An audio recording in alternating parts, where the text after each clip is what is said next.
So does exercise increase your body's GLP-1 levels?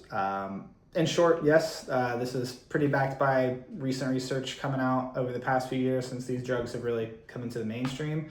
GLP-1s are naturally produced in the gut after eating.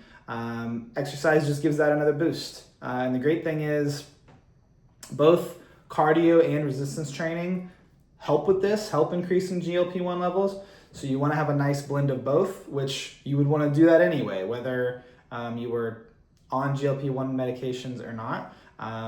So these medications aren't introducing a foreign anything to your body. It's like I just said, GLP-1s are naturally occurring in the body. These medications just help amplify it. But you can basically stack those benefits, get the best of both worlds by also exercising while also being on the medication if that's the path you choose to take for yourself.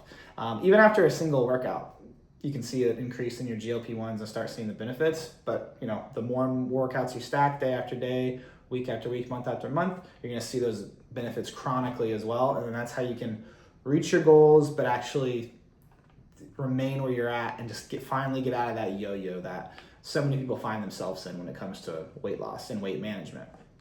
Specifically for people with type 2 diabetes, it's less about producing more of the naturally occurring GLP-1 in your gut and more so kind of reconvincing your body to start responding better to it. That's part of the challenge is the main thing that type 2 diabetes does. It becomes less receptive to the GLP-1s in your body. Insulin resistance occurs, so we want to try to reverse that as best as we can. And exercise, both resistance training and cardio, a nice blend of both, can absolutely help with doing that. The key thing as well, beyond a nice balanced exercise approach of resistance training and cardio, but also if you choose to hop on a GLP-1 medication, research shows doing both of these things together, exercise plus medication, gets better results than either of these being alone. Medication and exercise, or exercise and nutritional changes, but without medication.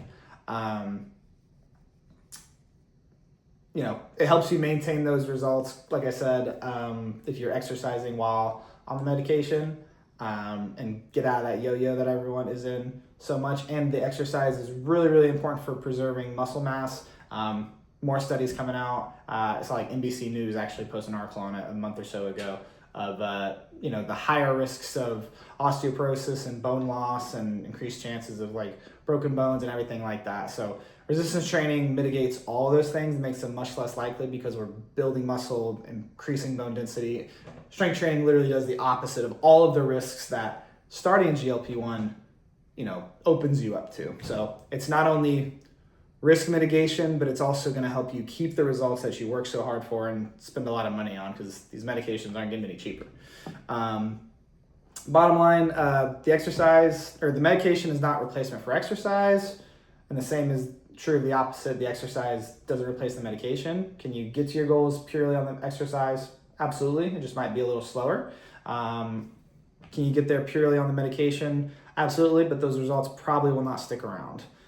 More than likely not. The ones who start the medication and also implement lifestyle change, exercise more, nutritional changes, stress sleep changes, and improvements, you have a well-rounded system, and then you actually, again, you get to keep those results and you get to shift into, maintenance and once you come off the medication, not come off the medication and you're right back to square one.